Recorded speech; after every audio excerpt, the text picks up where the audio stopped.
Hello guys and welcome to Ameyaw Meets. Today we are having a very special edition. I am speaking with two-time Grammy nominee from Ghana, Dawuni. Stick and stay, we'll be right back.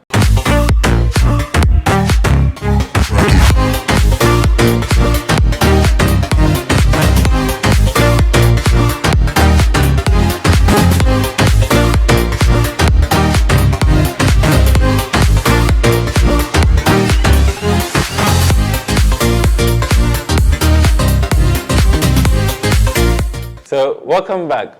Rocky. Yes. Akwaba. Ameyaw Debrah. Nice one. I mean, the intro, two times Grammy nominee. How does that make you feel?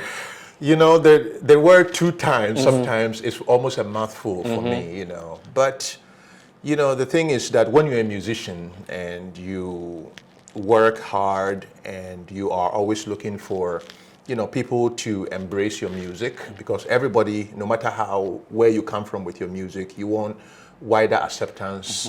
You want your peers to also recognize, you know, the creativity that goes on in your work, you know. And so if you have that intention and, you know, the highest, shall I say, platforms around globally that have, you know, a diversified, you know, group of people, discerning music people, confer that level of excellence to your works, you know, I think that is something that makes you feel inspired, makes you feel validated, and at the same time too, you know, you just have to enjoy the moments, you know, you have you're appreciative for that blessing. So that's, for me, every time I hear it, I'm just like, you know, this is the possibility of what Ghanaian, every kid in Ghana that has a dream can be able to do, because I am that possibility. Yes, you are that possibility. And even more interestingly, I'm going to ask you this. The first time you were nominated for reggae, which is more the kind of genre you are doing. And this time you've been put into the global category, which again is representing our music, world music, global music. Yes. How does it feel to be in each of these separate nomination categories? I think that the thing is that this category validates what I've been doing. You see, the thing is, the first time that I got, like, you know, widespread international acceptance was, you know, first of all, there's albums like Crusade in Ghana, that was big, wild, you know, world acceptance in terms of the reggae world. But then I did an album called Book of Changes. And Book of Changes was when I started fusing a lot of traditional music, you know, from, you know, the Frafra models to the, you know, the Afrobeat sounds, you know, Pan Logo beats, all of that kind of stuff into that record. And the record became one of my most licensed records. First of all, EA started being interested in my music, and they were not interested in the reggae part of the music. They were interested in the Afro roots fusion that I was doing. So songs like Wake the Town became like a big song on all the people who were playing EA games. And then, you know, on that album was nominated for NAACP Image Award. So that was the precursor. Most people don't even know that I was nominated for that, but that was the precursor to the Grammys, the Grammy nomination. So when that happened, you know, the follow-up album also, video games, all of that, it was the sound that I was doing. But many people, because reggae was in Ghana, everybody knew me as a reggae artist, and my hair, everybody immediately says reggae without looking at the Afro roots fusion that I was doing. And then when, you know, I was nominated for a Grammy, the thing was that it was in the reggae category, but everybody that year who voted in that category and everybody who listened, it was like the other four records sounded the same, and my record sounded totally different, because it was fusion of high life, it was fusion of reggae music, Afrobeat, all of that. So I feel that somebody like myself, to come from, you know, a space where you were not having like that big institutional support like all the other artists, and to be recognized within there, was because people heard something different. So it was the sound that made me get the reggae nomination, but because I was seen as a reggae artist, but it was more of a global sound. So then fast forward to this year, I think that people have now recognized that the Afro Roots sound is a sound that defines who I am as an artist. It's unique in itself. It's groundbreaking in itself. It's very Ghanaian because it's powered by high life music. You know, so sometimes when I come to Ghana, everybody's like, Rocky, Ghana say, me high life songs ni eni ni amaro bia just reggae as well. So I feel happy that finally, you know, I am in a category that is reflective of my music. But at the same time, too, it also gives me the opportunity that I am one of the few artists that has had nominations in different categories. And that alone, I feel, is a testament of the innovation and non-boundary and genre-specific of a lot of the artists here, you know. Yes. And over the years, increasingly, African sound is breaking and entering into all these key markets. What does a nomination at the Grammys and even possibly winning it do for an artist such as you? Oh, it does a whole lot, you know, because we live in the showbiz part of music. There's also the commercial part of music, and it's all about visibility and also, you know, the optics, you know. And by the optics, I mean, I came to real terms of the optics when I was nominated the first time. I'll go to a country, and then the country, you know, they will announce me Grammy nominee, and it's like you came there as an ordinary person, but then the whole industry there has where they put you. So there's a certain optics and, you know, a certain gravitas that comes with that recognition. But I've always also been an artist who had a little kind of, shall I say, love-hate relation with awards, because I felt that artistry, music is defined by a vision, and that vision informs your mission as an artist. And I feel that that mission has to come from something that is real, because I don't see music as only for the fun part and all of that. I see music also as a tangible tool for inspiring people, you know, elevating people, you know, empowering nations, developing and all of that. I see all those dimensions. So I am always very careful to fully say that, okay, I embrace this just because it's a, you know, all in it's the aspiration of my music. No, it's not the aspiration of my music, but it's important to the aspiration of my music, because when you are able to have music penetrate in a way that people of that caliber and in that space starts paying attention to what you are doing, then that means that your music is impacting a big way. And I feel that African music, since the internet age, you see, some key moments happened that has brought African music where it is.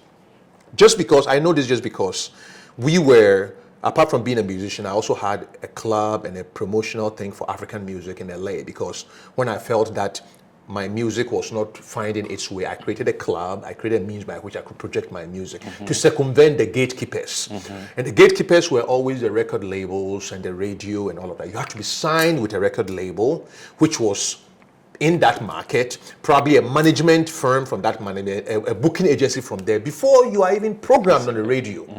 You see, so it was hard for African artists to be able to circumvent all of this unless you go through some of these internationally set up.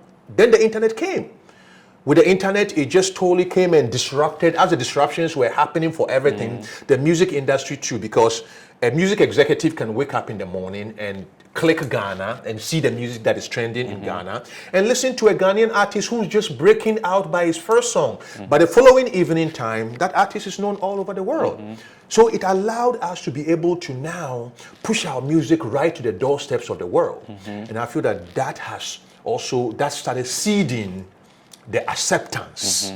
And the people started seeing that, wow, you know, there's so much incredible talent, and it's not the ones that are being filtered through those channels, but this continent is a continent of sound, music, and rhythm. And I feel that that's what is fueling that whole big acceptance and impact of African music today. So the Grammys, obviously the music industry's biggest night, and it's like I think one of the questions I asked you what nominations and winning does for the artist, but you going to the Grammys, for instance, what do you think it can do for Ghana in general, the country, and also for creatives alike?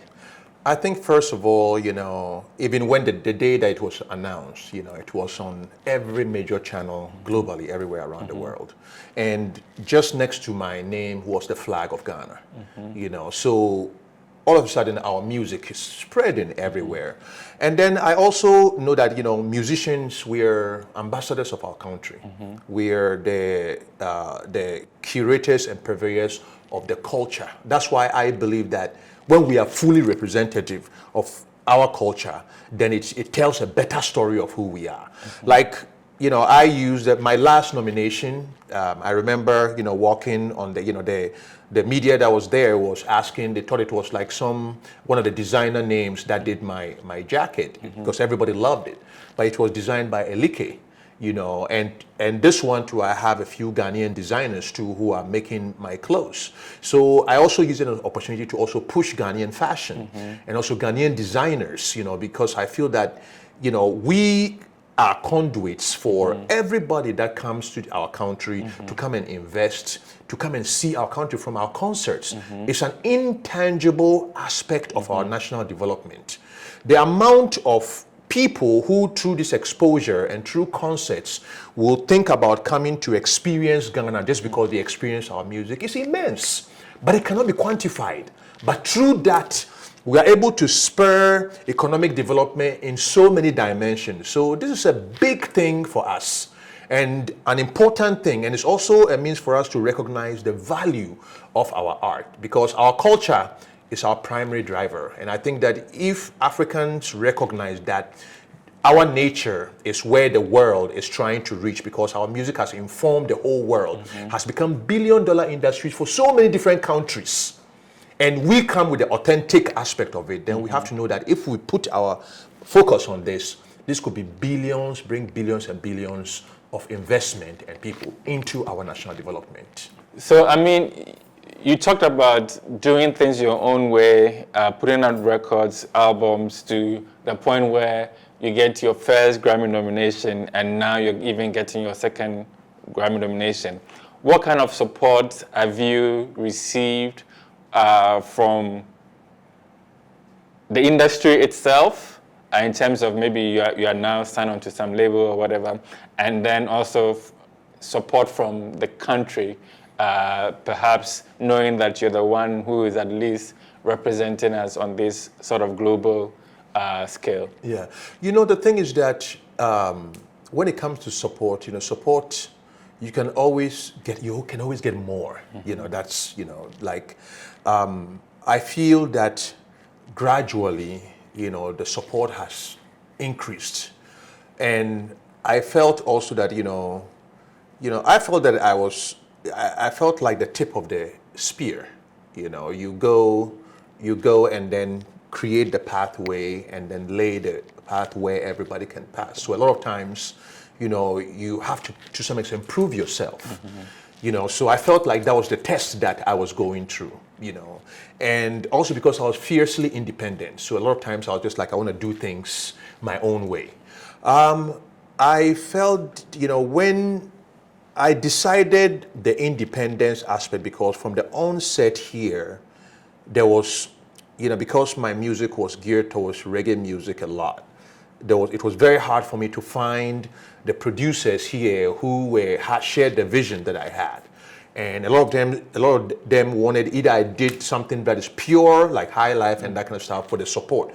But I had my own vision too. So I recognized at a very early stage that I had to some extent, bear I had to carry my own cross to a point before others will see where I'm going, So I trusted that process. And, being in the US, I recognized that, I went and interned with a record label so that I can learn the industry, the business. I did promotion for radio promotion to understand how, you can really be able to, in the US, you can really be able to reach college radio, trend from college radio, move it to AAA radio, like all of these things that are the intricacies of how labels work. I went and interned, learned all of those stuff. And then once I knew that, then I had my own imprint. And I was bringing that expertise behind that, so it was a small imprint, but the knowledge base that I was gathering, if I knew I didn't have it, I go to get it.